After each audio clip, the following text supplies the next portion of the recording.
Salut à tous, c'est le chasseur de taupes. Oui, je sais, je suis un peu en retard, mais j'étais occupé à passer mon code. Champagne. Je vais toujours essayer de tenir mon rythme d'un top toutes les 2 semaines, mais je vous promets rien parce que je commence la conduite. Allez, pour me faire pardonner, je vous ai trouvé du lourd avec le top des addictions les plus bizarres. Je suis sûr que vous vous dites, mais tout le monde a des tops bizarres. Et vous n'avez pas tort, moi-même j'en ai. Moi par exemple, le matin, je bois mon café froid.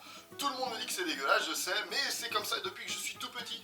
Enfin bref, le top que je vais vous présenter est complètement fou. D'ailleurs, tous les tops que vous verrez aujourd'hui sont tirés de l'émission My Strange Addiction. C'est une émission américaine à la sauce tellement vraie, je vous laisserai le lien dans la description. Allez, c'est parti pour ce magnifique voyage au cœur de l'étrange.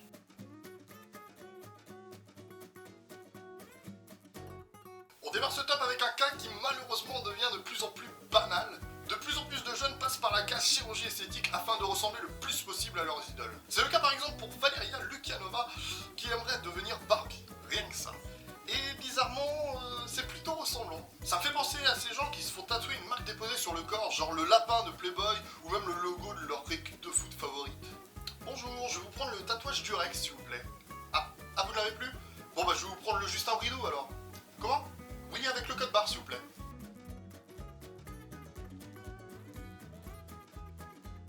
On attaque à présent la catégorie des bouffes-tout. Je vous présente Robert, connu sous le nom de Plastic Man, il mange du plastique depuis qu'il est tout petit.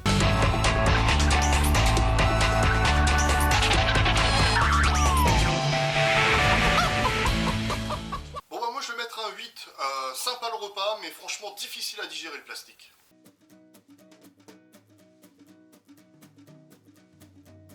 Je suis sûr qu'il vous est déjà arrivé de vous cotiser avec des potes pour acheter une poupée gonflable pour l'anniversaire d'un autre pote. Et bien Dave, lui, il fait pareil, sauf que c'est pour sa consommation personnelle. Je ne juge pas, hein, chacun son délire. Mais là, ce qui est vraiment dérangeant, c'est qu'il les considère comme de vraies femmes. Il leur fait prendre des bains, il les habille, il se prend en photo avec. Je me demande toujours comment il a fait pour l'annoncer à ses parents. C'est pas comme s'il annonçait qu'il était gay. Papa, maman, voici Cindy, ma future femme.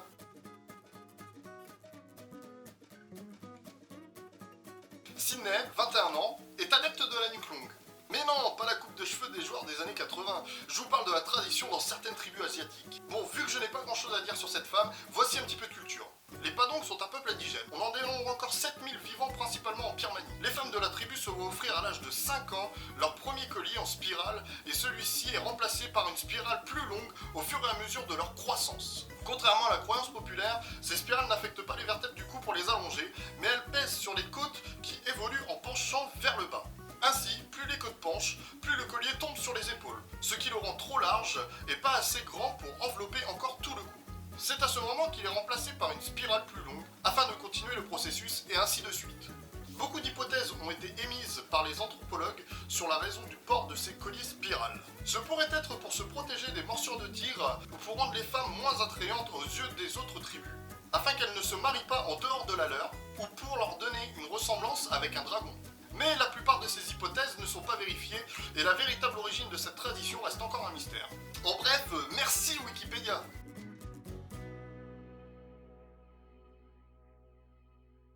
Michel m'appelle, qui aime boire le sang des animaux. Des animaux. Alors oui, je sais, c'est dégueulasse, mais c'est l'addiction de Michel depuis plus de 15 ans maintenant. Sans déconner, elle a dû choper une flopée de maladies avec tout ça. Perso, j'arrive déjà pas à sucer mon propre sang quand j'ai une coupure au doigt.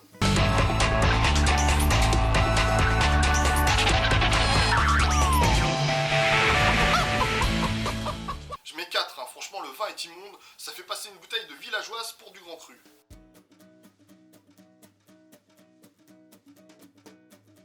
Si je vous dis 38 KKK, ça vous parle? Non? Bah c'est normal. C'est simplement la taille de soutien-gorge de Sheila, et j'ai eu beau chercher sur internet, je n'ai pas trouvé de taille équivalente en taille européenne. Elle a subi pas moins de 22 opérations pour la coquette somme de 250 000 $.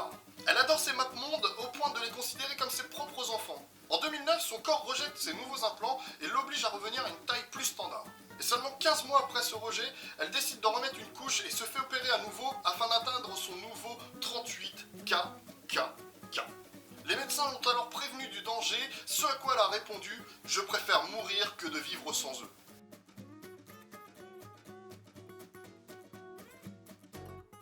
Pour ce numéro 4, on retrouve Kisha, âgée de 34 ans. Son truc à elle, c'est de manger du PQ à longueur de journée. Elle en consomme partout, chez elle, en voiture, elle en emmène même au restaurant. Tenez, vous par exemple. Non, pas moi. Prenez-lui. Bon bah vous par exemple. Ah non, moi ça n'a rien à voir. Moi j'ai juré de ne donner mon âme qu'au véritable amour, dont la pureté n'aurait d'égal. Voilà, c'est non, mais celui c'est chiant. Bon bah vous par exemple. Quand vous allez au cinéma, vous mangez du popcorn, et bah Kisha, elle ramène son petit rouleau de papier toilette, tranquillou bilou.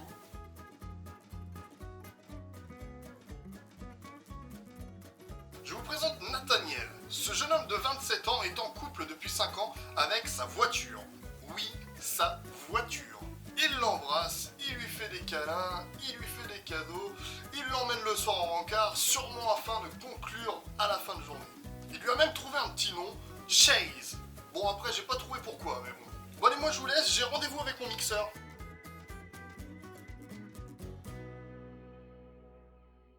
Bon, je peux concevoir que certaines personnes ont des dérives sexuelles bizarres. Faire l'amour avec des objets comme notre pote Nathaniel par exemple. Mais là franchement, ça dépasse l'entendement. Donc voici Margaret, 53 ans, son délire à elle c'est de se faire piquer par des abeilles. Alors ça pourrait nous faire marrer en se disant qu'elle a dû en attraper une dans son jardin et se taper un délire avec elle. Mais là on parle de plus de 50 piqûres par jour. Au moment du reportage, elle totalise environ 50 000 piqûres d'abeilles. Donc depuis environ 3 ans, elle tue une 50aine d'abeilles par jour pour son plaisir personnel. Je trouve ça pitoyable.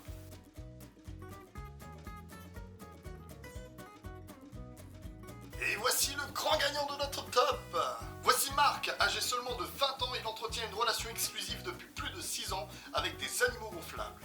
Il en a environ 40, il leur parle, il leur fait à manger, il dort avec elles, bref, ils sont inséparables. Bon, au moins lui, il ne fait de mal à personne. Et voilà, ce nouveau top est à présent terminé. N'hésitez pas à partager la vidéo sur les réseaux sociaux, c'est très important. N'oubliez pas aussi que vous pouvez liker et laisser un petit commentaire, j'y répondrai avec plaisir. Quant à moi, je vous dis à dans 2 semaines pour un nouveau top. Ciao!